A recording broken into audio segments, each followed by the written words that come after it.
Hello everybody and welcome to the final episode of the Legend of Grimrock 2 Single Character Challenge. You know who I am. But today we're going to be cleaning up a little bit of things before we actually go to the final area. Remember this chest from episode 2, I think? Didn't have the lockpicks for it until now, but it's the Tome of Leadership. Absolutely worthless to us because it allows one character to convey a point in every stat to other characters in the party except for him, which means I can't use it. Now here is the loneliest tree. He is the loneliest tree that it could ever be. Now the clue said go to where his branch points, but that's a bit of a misleading clue because he has 3 branches pointing in 3 different directions. What you're supposed to do is go where he looks. So if you take a little bit of a stroll across this barren desert that I just absolutely murdered in a blind blood rage, you'll find a wall.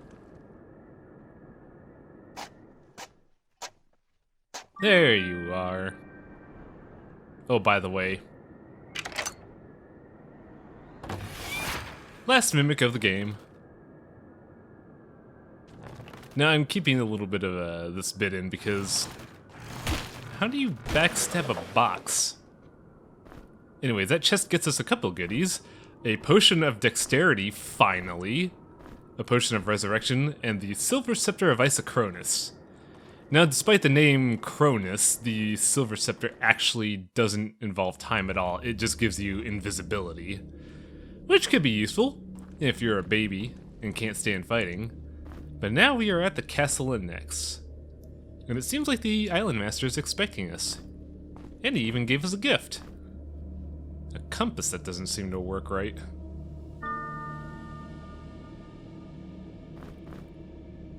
If you were to rotate around and look around with that compass, you would notice that it doesn't seem to move.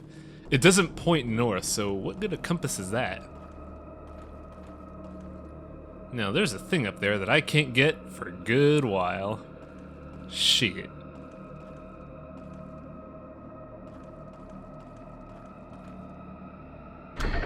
Now, I do like the atmosphere at the Castle Nex. It has a really cool vibe of ever so slightly intimidating, but still has an air of, like, you know, curiosity, intrigue. It makes you wonder if there's really a good or bad here, or is there something much bigger than all of us? And as I mentioned before in, like, one of the early episodes of the LP, I can't remember which, the plot is end-loaded in the game, more specifically in this castle. We also got these weird scribblings on the wall. I don't know what is all this. I don't care. This is challenge, not story. Now, in this lobby, we have a bit of a puzzle. And I'm not gonna lie, I'm not a huge fan of it, just because it's effectively a timing puzzle, and it's so tight that oftentimes you can't make a single mistake or else you fuck it up, like we're gonna see here. I think I hesitate for a split second here. And because I hesitated, I failed the puzzle. I just don't like tight timing puzzles like that, especially with how dislocated it is. I feel like if somebody played this on like a weaker computer, they wouldn't be able to solve it just because of how slow you'd be going. But if you do it precise, you just barely make it in time to a secret. A couple cannonballs, some throwing axes, a skull. This would be the last skull you find in the game, and a free level up. Now, I'm not gonna lie here, I was actually surprised that there was a skill point here and I didn't know where to put it. But dodge sounds like a good idea, right? Let's go with dodge.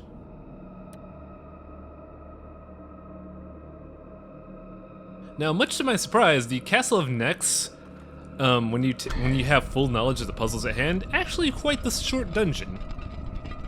You may be thinking, well, why the fuck is this video an hour long? That's a little crazy. Well, you also got to keep in mind that you got the final fights, credit sequence, and possibly my thoughts on the end of the game. But yeah, enough of that. Here we have a room that is basically a overglorified staircase to the 2nd floor. Now you see this moat and think, oh, there's got to be a secret there, right? As far as I could tell, no, because across all 3 playthroughs, I never found anything down there. It's just a moat that they put there for some reason. Like, I even dived down there one more time just to be sure. But nah, I'm just like, there's nothing here. There can't possibly be anything here. But yeah, that's the first floor. Really super quick. I think that was just meant to, like, you know, show you what's gonna go down. Now here's a new tile set. It's books. I feel like if you're gonna, I don't know, like, for people stranded on an island, if you could get into this place a little bit easier, I think it would make the whole stranded on a lonely island with no one else to talk to much more bearable, because there's stuff to read. Now this floor serves 2 purposes. It's a puzzle that gates you to the next area, and it's also meant to resupply you. Because across this puzzle you're going to see random odds and ends just shelved as if this was some kind of museum. But there's also a puzzle if you do a certain action. We don't get the clue until a little bit later, but I'm just kind of fooling around here to show you how it works. If you go around a pillar counterclockwise, you're given a clue. Now, I'm going to tell you all right now, I'm not going to do every pillar because A, I already know the puzzle and I'm sick of doing it for a 4th time. And B, every time you do that, an enemy spawns. And I forgot. And we're going to see that later. Now here's the clue that tells us, yo, do laps around the pillars, don't be tired. Now the clue is, hang on a second, let me move my Wii U off my notes. The clue says specifically 1 2 2 V 3 3. Now we'll discuss what that means later, but here is a map. Another useless map, but I do like the fact that they actively show you the whole of Castle Nex, and I kind of wish that we could have gone to cool places like the Kraken's Arm or the Sunken Straits or the Everlasting Mist. Those sound like cool places, but y'all hear that? I don't notice that noise, and I'm gonna come to regret it. So here's a new enemy. This is the only place that this enemy appears. You fight 3 in this floor, and 1 at the top of this tower. But this is the Serpent Mage. We're not gonna see just how dangerous he is, but he has a couple tricks up his sleeve. In melee, he could paralyze you, he could poison you, and he could wound you.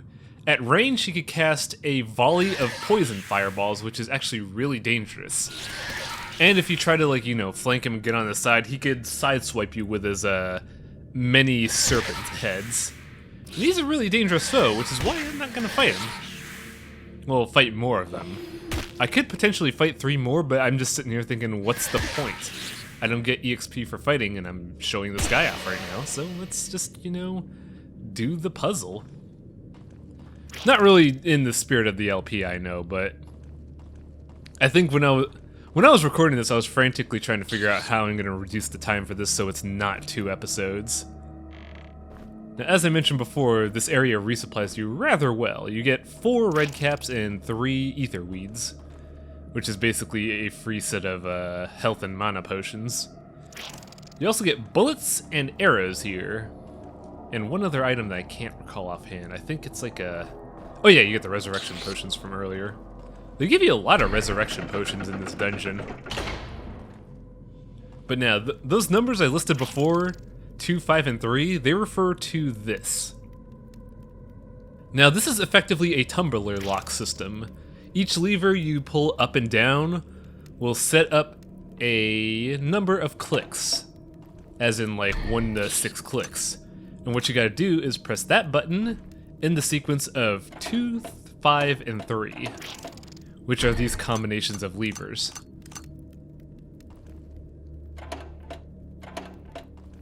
And once that's done, gate opens. A little bit of a tricky puzzle, not gonna lie. It tied me up the first time I played this game, but once you know it, it's clever. Now this puzzle, this is neat to me. I like this a lot. This is a pseudo-randomly generated teleporter maze. And the only way to solve this maze is if you have the cursed compass. I always thought this was cool, cause it's like, hey, it's basically, you know, the game testing you further, seeing if you could understand the application of a new item that you just got. And then when you get here, you're like, oh, what do I do now? What do I have in my inventory that could solve this? And then you notice that the compass finally moves. And I just think that's really cheeky.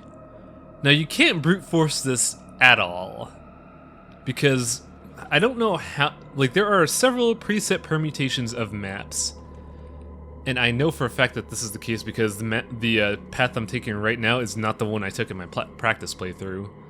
I don't know how many there are, but there are enough to prevent you from brute forcing it because they shuffle it around every time you take a teleporter. So if you ever try to brute force it, you're stuck in a rut. You need the cursed compass to navigate this. And I just think that's really cool. It's a neat gimmick that doesn't overstay its welcome, and it's really clever. And we're here. Still trying to be, you know, efficient. Don't want to be tricked too early. Now, I'm not gonna lie, I do wish that the compass was used in more puzzles. Like, say you go to a dungeon where your map is disabled and your compass is worthless due to an excess of iron. That'd be pretty neat. Also, if you noticed me attacking that, what the hell's it? I'll just call it a flag. If you noticed me attacking that flag, it didn't tear.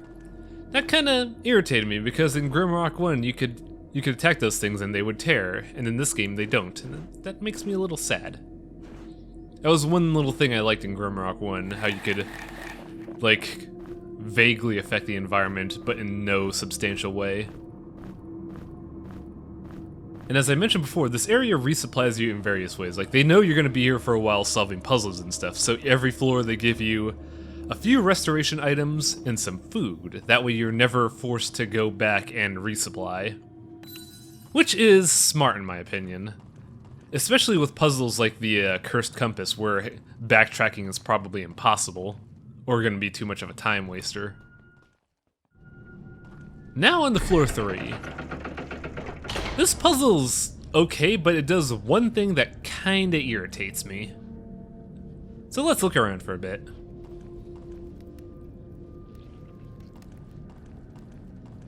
You got a couple gratings, which leads to believe that there's a floor underneath us. You got a sky bridge, you got a couple enemies hidden behind a fence. And you got a ladder up, but when you go up this ladder, you're blocked off. So there's a puzzle to solve. You could also see beholders and squids in the little gate there. And you could also see a potion up there. Now here's what bugs me. What you're supposed to do is to press that button there. That is a new button that only appears in this area, and you only see it on this floor, and I believe the next floor. But you don't see it beforehand, so the issue is, how were you supposed to know that was a button? It could look like floor decoration. And I feel like that's really kind of a misleading puzzle. Aside from that though, the rest of this puzzle is pretty ingenious. There's one bit that I like a lot. Also, clipping there. Can't let that happen. This game is absolutely flawless. It cannot have clipping mechanics like that. No. I'm just trying to struggle with how I want to depress that button. I was going to use the compass, but I'm way too sentimental. So I'm just like, nah, I'll keep the compass. It's my friend. Now I'm sitting here thinking, how the hell am I going to pull these guys down? And the unfortunate thing is you can't. They don't notice... These enemies don't notice you if you're below them. So you're going to have to meet them halfway. And by halfway, I mean the full way. You have to go up to them and say, "Hi, I'm gonna stab you."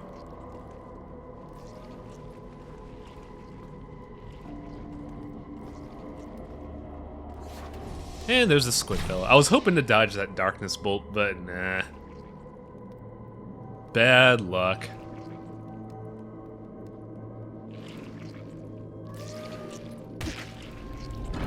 There are roughly 3 enemies here. It's 2 beholders and 1 squid enemy. And I believe I cut out the third beholder just because he was in the middle of me putzing around with a puzzle that I tried to solve, so take my word for it, I killed the third beholder, else how would this video be more than an hour long? You got a divot here if you fuck up the puzzle upstairs. Now this puzzle is interesting. I kind of screwed up initially, but the trick is, if that light ball hits that crucible, the light bridge goes out, but a door opens. Now the thing is, you have these switches here that activate teleporters. Now the caveat about this is that all the switches affect projectiles only, and they force projectiles to go left, like such. Now the solution takes a little while for me to solve because I forgot all of them, because I don't understand the concept of everything turns left. But yeah, what you're supposed to do is make a loop through the middle twice. That way, it'll go up to take a left, go all the way to one end of the square, then take a bit of a right turn through the middle upwards, and then go back into the crucible. If that makes any sense. You'll see what I mean in a minute. Well, actually you won't, because I'll be going through a bridge, unfortunately. But the concept is sound, right guys? Right? Yeah, this is me showing that even if you leave the bridge behind, the gate's closed.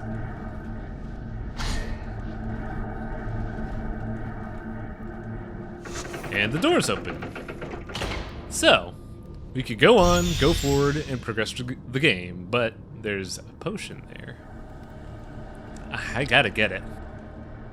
Especially since it directly affects my damage output. Potion of Dexterity, yay! I'm free of willpower, it's great. Whoops.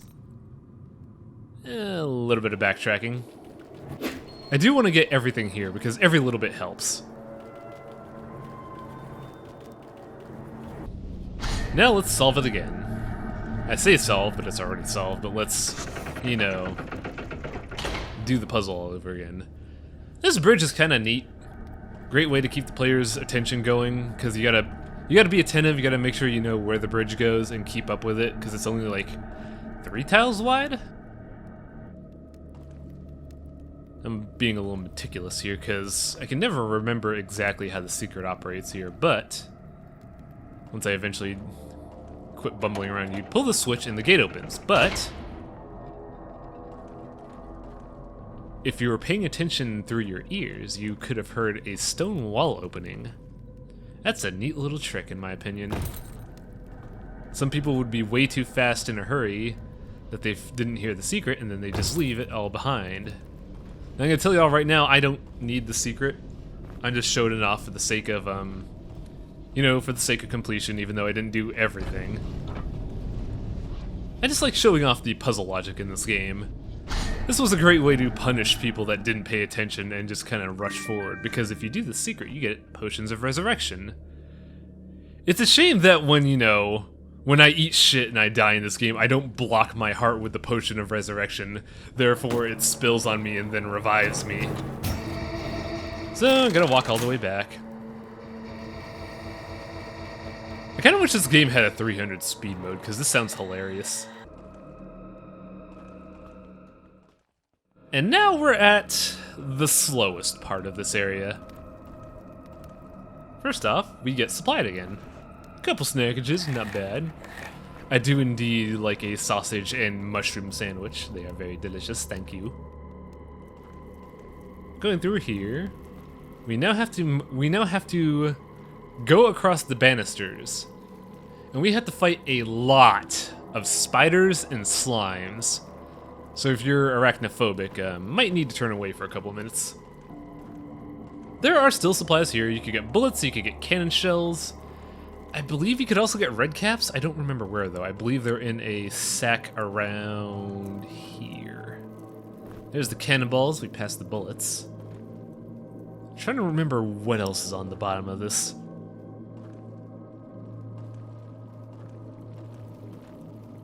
You get items on the other parts of the floor too, but for the most part you get this stuff here. You want to look for this because it has 4 red caps, which is really good. It Now it puts you at 8 red caps acquired in this dungeon and a whopping 7 ether weed. I don't really need all that much. You only need 1 for the good stuff like mana potion or speed potion, but still that helps a lot. If you're using like a mage and a non-fighter but spamming special attacks, I could see ether weeds being a hot commodity. Now if you're looking at the map, you can see there was a chest there. Now this floor is effectively 4 floors, so finding that chest is going to be a trial. And here comes all the fights. Now the puzzle with this floor is that in order to progress each subsection of this floor, you need to press a button. Now however, pressing each button releases 4 fire elementals. And they're a bit of a nuisance. Not gonna lie.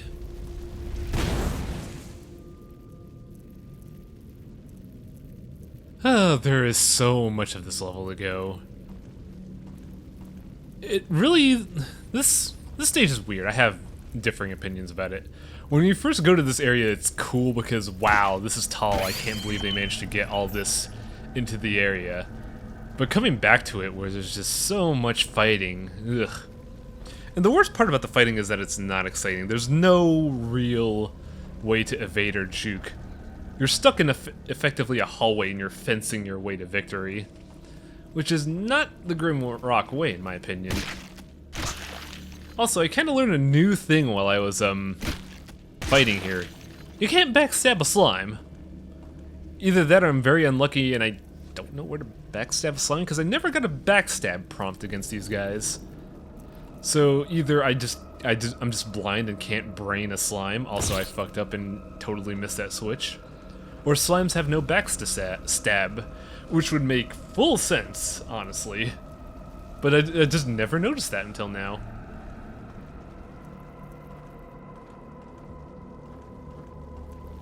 Gonna go all the way back up. And here we're gonna kinda see the problem I have with this area when you're fighting in tight corridors. Because you're gonna be abusing ladders. Mainly like dropping off a ladder, sleeping, and then going back up to fight. If Almost Human ever makes a Grimrock 3, I kinda hope they make enemy AI aware of verticality. Like maybe make slimes ooze through the grating, make spiders crawl along walls, have skeletons jump down. That'd be really cool. And it'd be perfect for ambush logic. I will say I'm glad they didn't put something like the blind squids here. Because those guys have really cautious AI, and it's not great. Also, to get one of the switches we had to drop down a floor, and there's no other way out, so... First off, let's kill these fire elementals. And then be done with it. I feel like they could have done without the backtracking for this switch specifically. It just feels a little time-wasty in my opinion.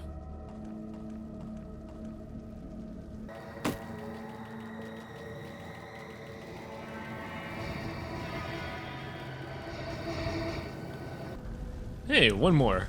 Ow. I like to imagine that at this point with how strong William is, getting hit with a fire elemental is just like getting hit with a bucket of warm water. Also, there is one fire elemental left. I don't know where the hell it is, but I can hear it. I never find it, which is baffling to me, and it's also kind of frustrating. But yeah, that fire elemental is just, you know, lurking about. Safe. Also, there's a chest there. I want that chest. Now, to get that chest, you need to take a surprisingly blind leap of faith to get to it, which feels weird to me. Like, you could tell that there's a way to get there that's safe, but it's still kinda... It's very, you know, like, is this gonna work? But yeah, this gets us a couple bombs. Now, I actually make use of these bombs.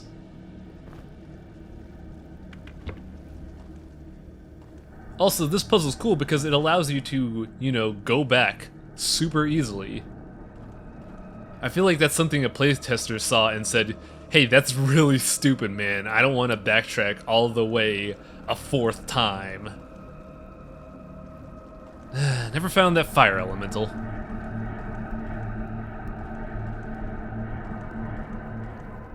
And I believe that's the last floor before the final boss. Because here is... I don't know if anybody else uses the term, but I picked it up from watching another LP group, but this is a boss fountain. They give you a lot of supplies here and a save point. So they basically gear you up for the last encounter. Not in a good way, mind you. You get 1 mana potion, fart bombs, which are worthless, a sword that you might already have. Resurrection potions are good. And they also give you a scaled cloak, which is nice too. It's a bit half and half now that I think about it. But there's one last little trick here that they, you know, hide. It's a pretty devious one too, I like it a lot.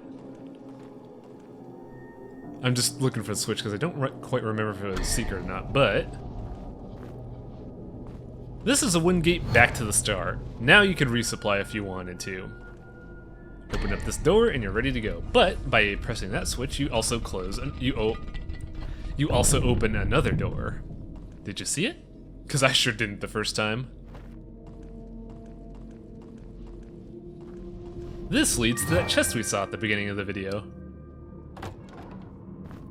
And it's got a couple good potions. Now, funny story, when I first played this game, that was a mimic. And I in my courage and candor, I leapt off the bridge. So in order to fight this mimic, I had to telefrag it.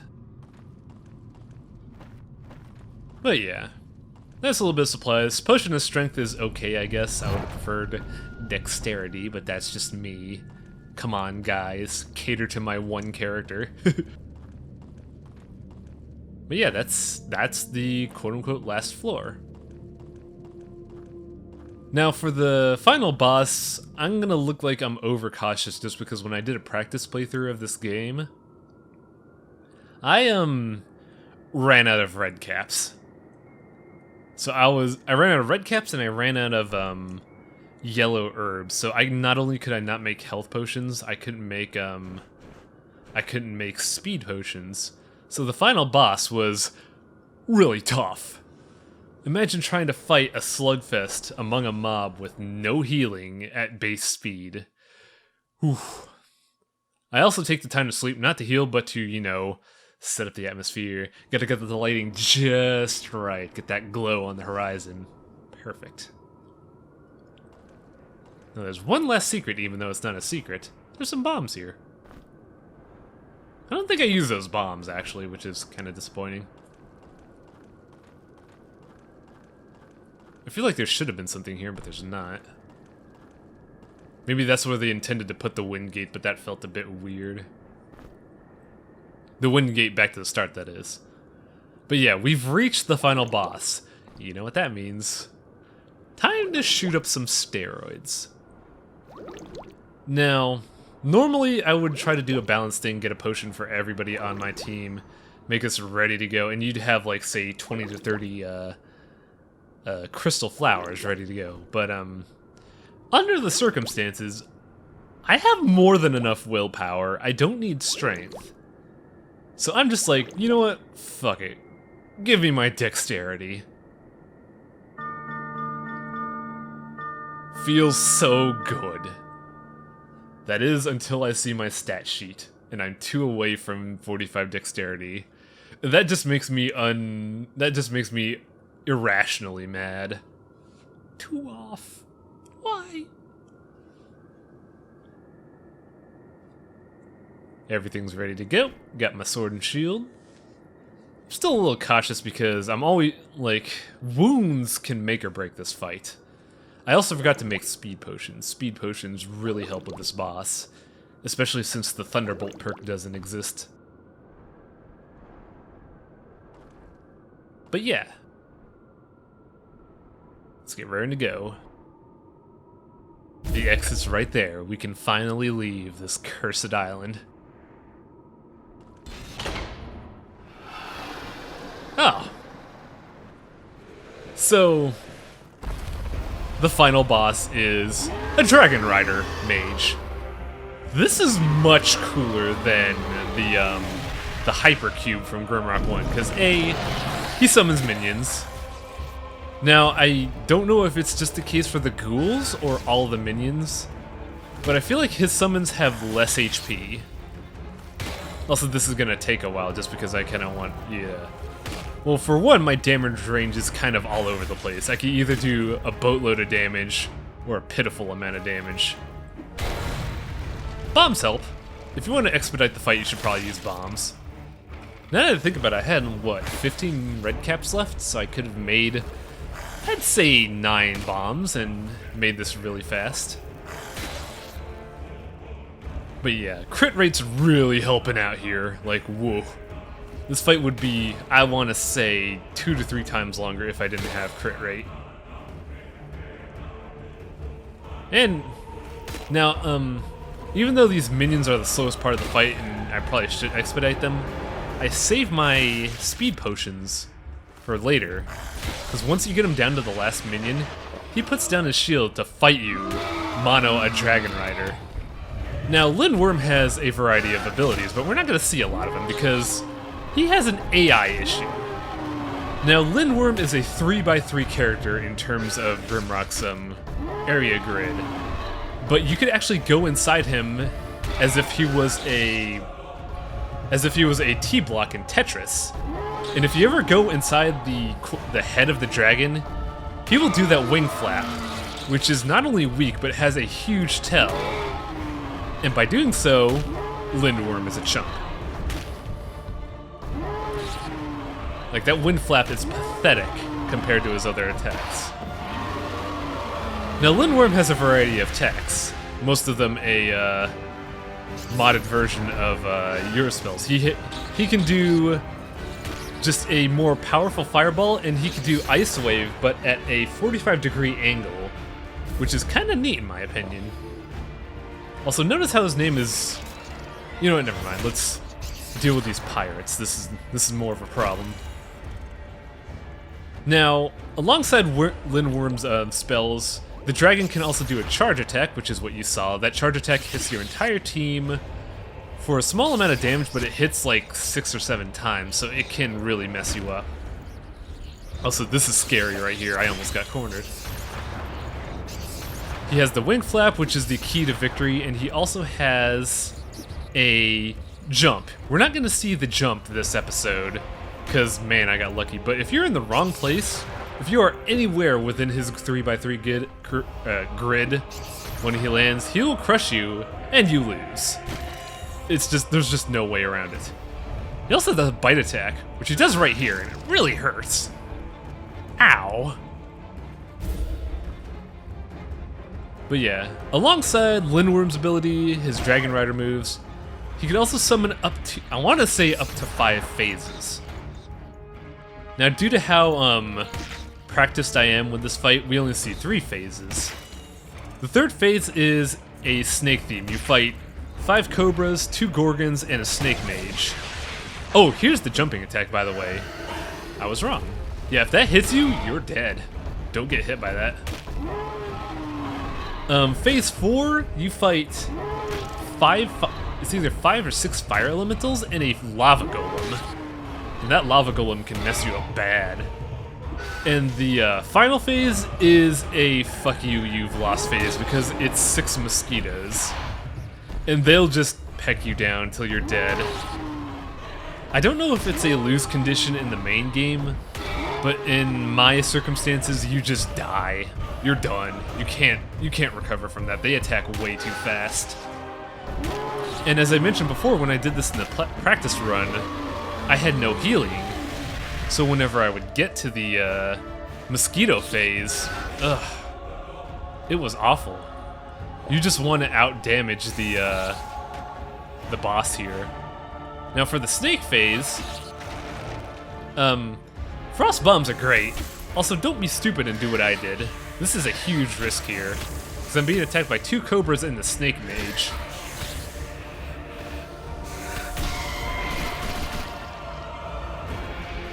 He also bit my dick off. Rude. Yeah, at this point I realized I should probably get more potions up. Now, eventually, if you just ignore the mob, Lindworm will get out of his safety bubble and attack you. And his attacks do kill enemies, as you've seen in other phases of the fight. However, I wouldn't recommend it, mainly because of A, he has that insta-give, which is really rude, and B, you can easily get trapped and just get killed by the minions if you're not paying attention.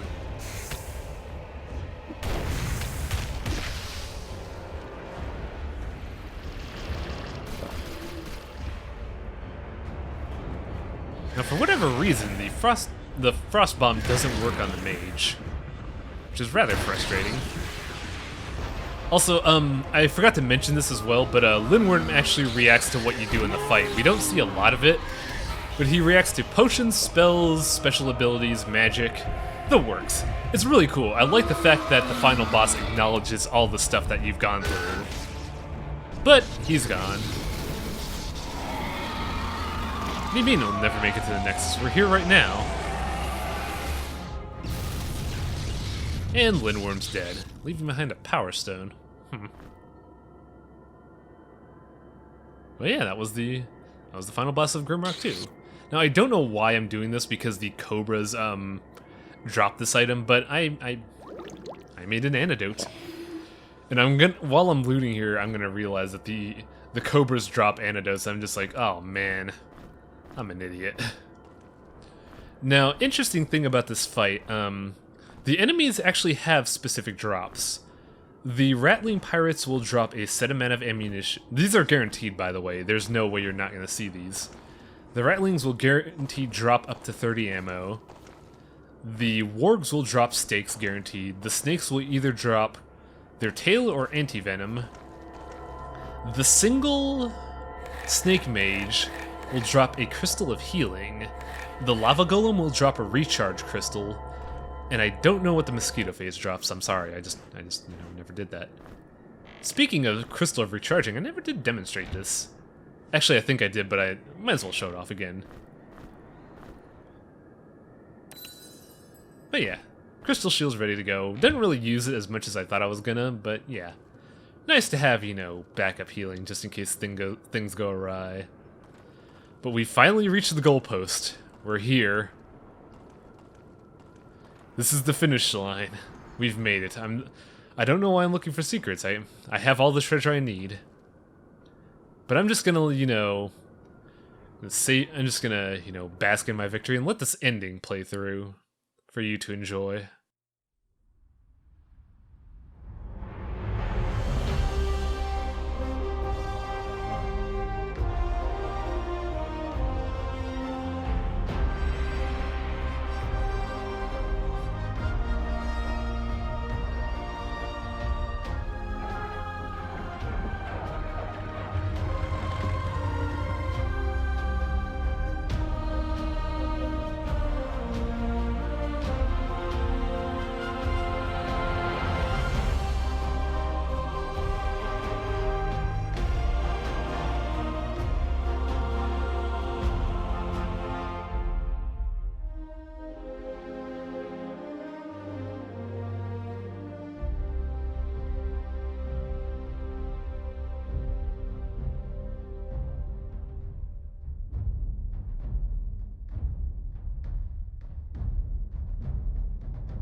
And that's the end of The Legend of Grimrock 2. Thanks for watching, everybody. No. Wait. Do it right. Do it right. What do you mean? What are you talking about? This is the ending. Sure it is. All that shit in the castle, more than just 4 elements to the world. There's something else here, man. You gotta go back. You gotta go find it. All right. Rewind the video. Let's go.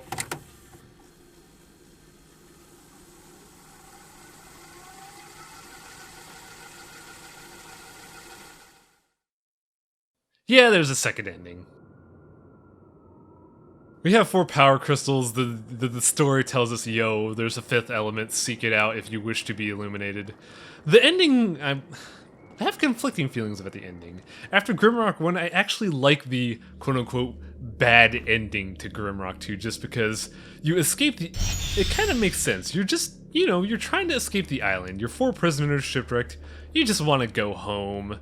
It's been a rough day. You just want to go home. And it's just like, yeah, you made it, you succeeded, but you've disappointed Grandpa Mage. He set up all these traps for you, and you just leave without saying hi to him. Plus there's this fucker we never addressed. But yeah, I'm still conflicted about the ending, because it still feels like a good ending, though. You know, you solved all the puzzles, you beat the guy that's been hampering you, and it's just, you know, it's a feel-good situation, but it's still kind of like, you didn't do everything. Plus you let a couple of convicts go free, that's weird. Now here's the trickiest puzzle in the game. You're given a couple clues to it, namely, there is a 5th element, seek the convergence of all the elements, and sometimes the simplest spell is the easiest thing. What this all boils down to is go to the center of the 4 elements and cast balance. This is probably the trickiest puzzle in the game just because of how vague it is. And you also never, like... If you ever try to cast the balance spell anywhere else, it doesn't say you learned a new skill, or it doesn't say fizzle, it just kind of makes a weird sound effect like brant. But yeah, these are the final crystals. This is what the final crystals are used for. You gotta make the 5th element, and no, we're not making that really cool Bruce Willis movie. Oh man, I really want to watch that again. That was such a good, you know, way to portray the future. But enough about me fawning over movies. Apparently balance is purple. Now here's the caveat. We don't quite know where the Shrine of Balance is. Because if you remember, every element has a shrine. But that leprechaun looked like he was leading us somewhere. There is one area in this game we haven't explored to yet, and it's effectively closed off until you beat Lindworm. It's here. This puzzled me for the longest time just because throughout the whole game I never knew what that door was about. And then when you finally see the door, you're like, ah. Then you come down here and you look at the map. Then you zoom out in the map and you're like, ah, my revenge. But yeah, this is the quote-unquote actual final dungeon. I say quote-unquote just because this is a boss arena. You know how the trickster operates. This is gonna be just a giant mousetrap. And I'm gonna tell y'all right now, we're not gonna see all the traps until later, just because of how... I'll explain it when we fight the boss. You know, let's take a look around. Got some conspicuous spike pits.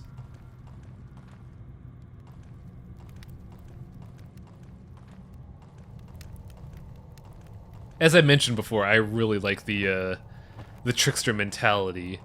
It's a boss that doesn't actively fight you in, like, you know, a man-on-man slugfest. He's like, I'm tiny and I'm not strong at all, so I'm gonna make the fight go in my favor, and then I'm gonna pelt you with bombs, because I'm a huge jerk. This is why I like the trickster. It's a very basic design for a boss, but it's still, you know, it's still clever and makes sense. But here's the last shrine, the Shrine of Balance. And I'm gearing up because I know what's gonna happen. Also, in the span in between fighting Lindworm in here, I forgot how to make the speed potion. Oops.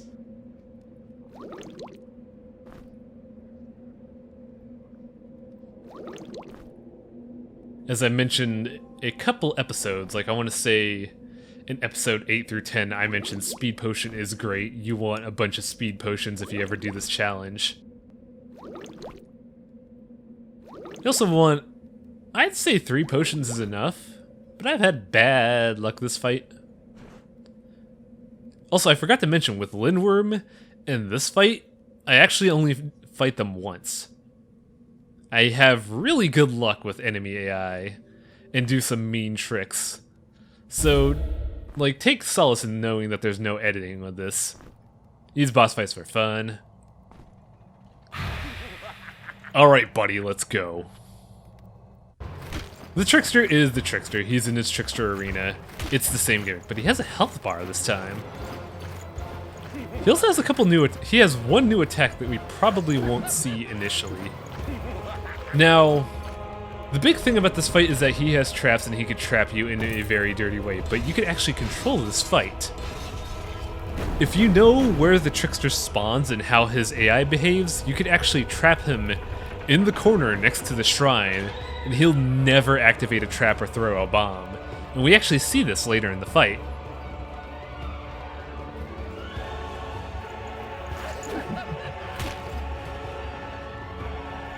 But aside from that, it's the same old Trickster, but he has lightning bombs now.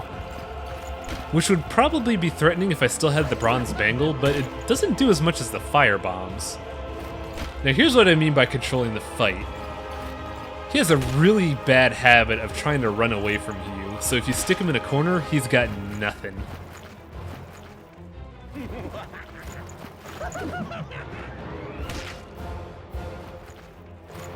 I really do wish I could have controlled this fight better, though. Like, some part of me says I should have controlled the fight better and showed it off and be a really cool guy. But then another part of me says you should have shown him off setting off all the traps. That would have been really cool. But this is what the fight is, basically. It's the same old Trickster. He has nothing new. I also didn't use up a speed potion for a reason. Because there's a phase 2. Behold phase 2. This blew my damn mind when I first played this game, and I thought it was the coolest shit. The Trickster was actually the Island Master the whole time, and he's really fucking hard. The Trickster has access to every spell in the game. He also has access to a unique thing that's basically Force Push.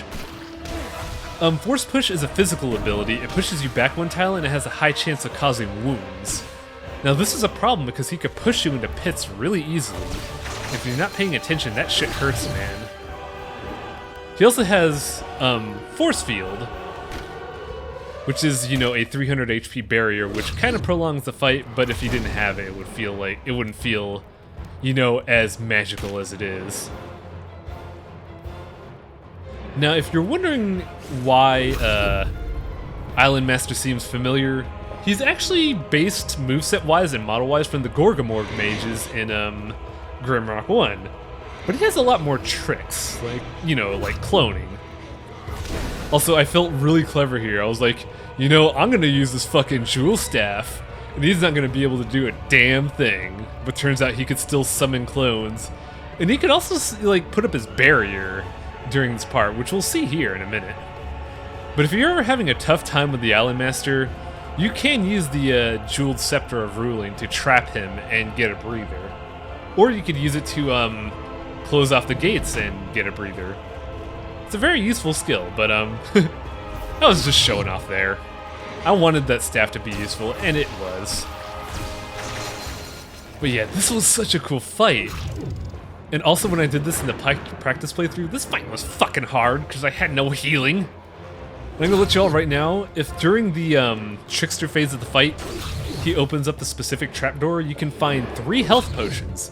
And those help a lot, but those 3 potions are also guarded by beholders, which can paralyze you and prolong the fight even further. So I wouldn't recommend doing that if you're doing the single character challenge. If you're doing a regular playthrough, it's fine. It's actually recommended. But man, I love this fight so much. It's just the way, it's just how they set it up, and how the Island Master operates. It is such a good fight.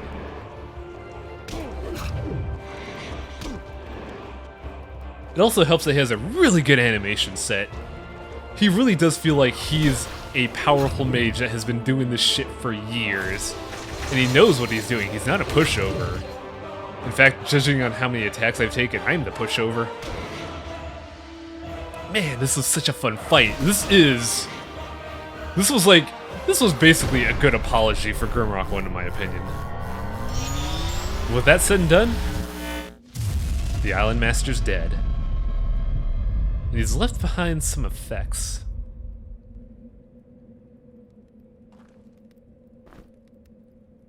He gives us the Master Key, with good reason, as we'll see here.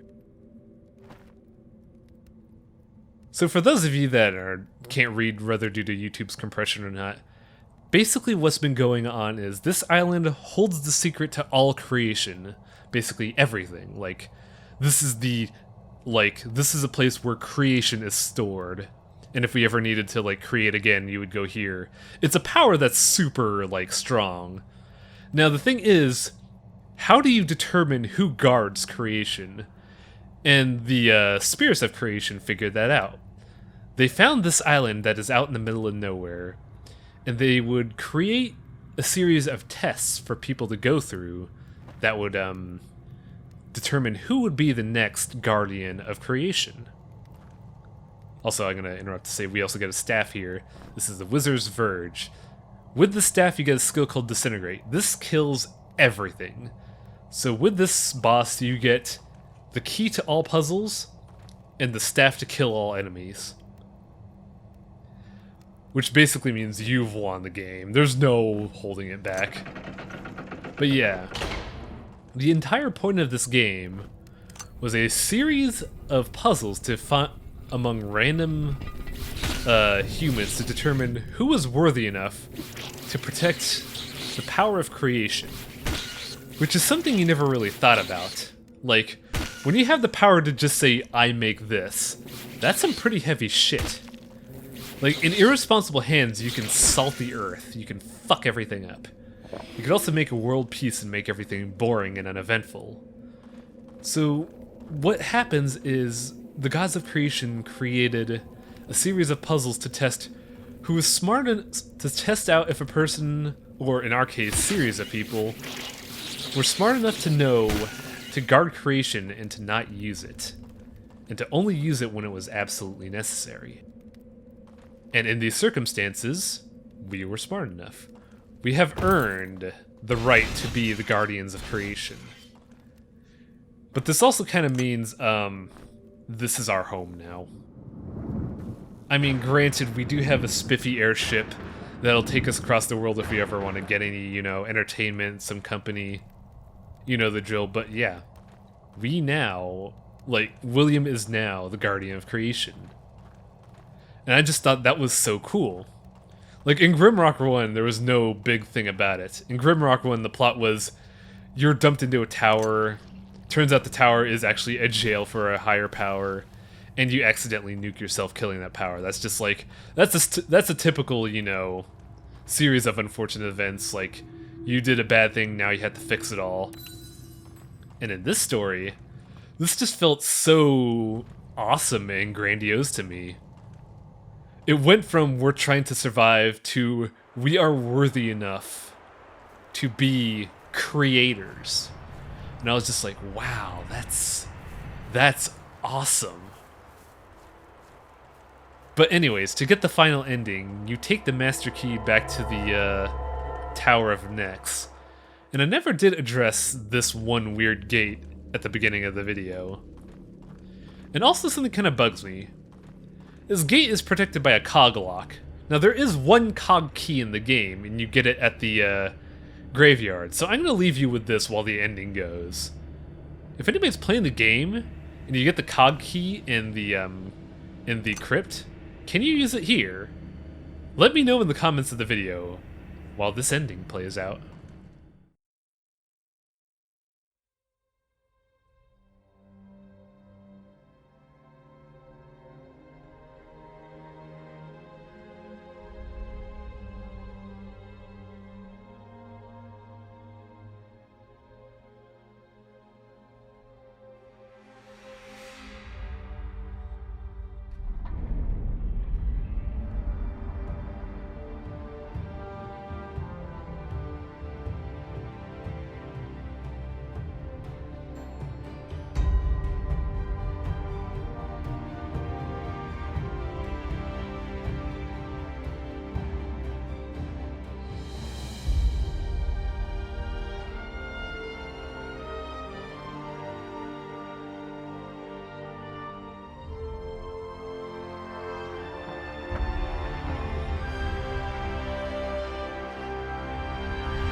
And that, ladies and gentlemen, is the true ending of The Legend of Grimrock 2.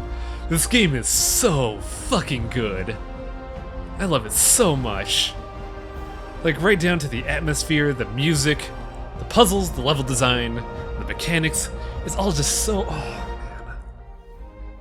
Even this music just brings me to tears. It's so good. Like... I find it so mind-blowing that how in between Grimrock 1 and Grimrock 2 they improved so much. Also, did you see all the cool little homages in the back of that little cutscene there? They had a bunch of stuff from Grimrock 1. They had the Hypercube from Grimrock 1 there. I don't know if this game is a prequel or a sequel or what. They had a bunch of stuff from Grimrock 2 there. They had a bunch of treasures. The book of creation had a bunch of cool shit. Like, I'm gonna try to put this in like a way for both YouTube and Something Awful to access it, but if you looked in the book, you'd see like you could decipher all the stuff in the book. It has a lot of cool clues. Like the big one that blew my mind while I was editing this video, this takes place on Earth. This whole event takes place on Earth, and there were 3 pyramids. Like, they showed pyramids in Egypt, which makes sense. They show pyramids in South Africa, and they also show pyramids that take place in the South Pole, which means, is Grimrock 3 going to take place in the South Pole? I'm just like, there's just so many things that just blow my mind. Then you have like the blueprints of Tower Grimrock, which makes me wonder, was someone irresponsible with the power of creation and made the Hypercube, which was a power so great that could have destroyed the world, and they just sealed it in that tower? Ooh, wow, it just tells so much without saying a single word. This game, man, I love this game. This is such a good game. But we haven't seen why I love this game, why I love it so much quite yet. With all the stuff we've done, with all the stuff I've picked at, all the, stuff I dissected, all the stuff I chatted with Thornbrain about, there's one last thing that just makes me smile from ear to ear and think, this game is 10 out of 10. And I'm so glad that after doing this LP, so many people played it, because this game is just so great, and we're about to see why I think it's so great right now. Because after all the stuff we went through, we're still gonna see one thing that just makes me smile.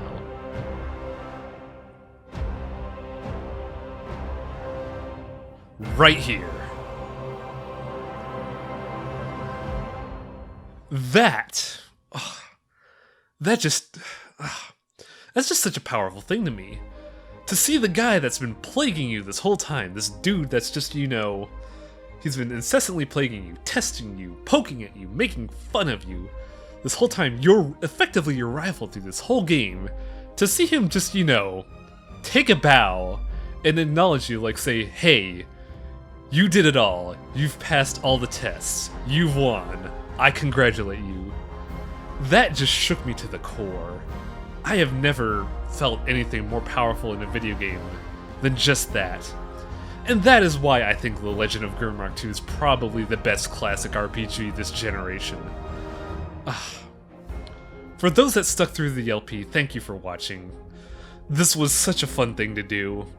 I have 2 more things in the works, mainly a little teaser for a mod I was exposed to while doing this video, and a debrief just to, you know, get a more accurate feeling on my thoughts. But yeah, for those that watched the entire series, for those that bought Grimrock 2 across both the Halloween and Christmas sales and played it themselves, for those that are still struggling through the 1-character challenge still, for Almost Human Limited for making such a great game, and also special thanks to Thornbrain for, you know, helping me carry some of the commentary. I thank you all. Thank you for participating in this LP and just sticking along on this ride with me. Have a good night, folks.